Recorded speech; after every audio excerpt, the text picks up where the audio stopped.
मोदी आ तू मैंने ये दस तेरी मैंने समझ नहीं आती पई। मैं ते तू परेशान होए बैठा तेरे को जंग जो नहीं लड़नी तू क्यों लड़ने च आया क्योंकि तेरे को मर्द मर गए रन्ना गलिया या साढ़े नाल लड़न वास्ते कोई हाल नहीं तेरे आला यानी कि सारे मर्द मर गए तेरे को या रन बच्चे या के मैं पाकिस्तान आई के तू तबाह बर्बाद करा वो अमदी भी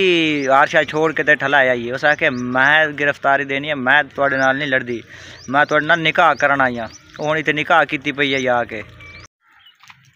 पाकिस्तान के जवान जेड़े वहीं के उत्थे इंडिया विच मारे तो अक्सर ये मजदूर जेड़े खलोते ना जिमें बोरी नाखे ना छुरी नाल चीरे सानू यह आदे ना असा वहीं के इन्हों इं चीरने जिमें अस बोरी चीरेंदे पाए ये मजदूर भी वेख बिलचे शिलचे चाह के कईयां चाह के जंग वास्ते तैयार खलोते कि नहीं ते तुहानू यानी कि आर्डर दिता जाए ना आवाम ने तो इं वहीं के तो वाड़ पई सो ना इं लगे हुई साईं जिस तरह कल्टी देंदे पैन इं कल्टी जिमें मिसाल कल्टी देंदे पैन इं जाके इंडियन कल्टियां देनी नहीं वहीं के दसो कि कोई ना इं परता के मारना तो सानू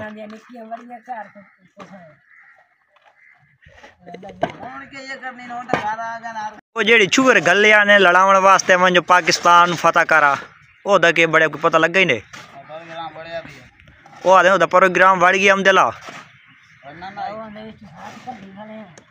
अच्छा 7 बाल ही कड्डी को नहीं असल तो आइए कर नाश्ता तो पाकिस्तान का VIP नाश्ता ही भी तो उस जाता मैं वही पई है तो उत्थे हिन सारे ना मर्द तो मैं इं वहीं के फतह करके तो हटी असा ये पता कोई नहीं मेरी उठाई वहीं के अगले बोकी बंद कर दे सन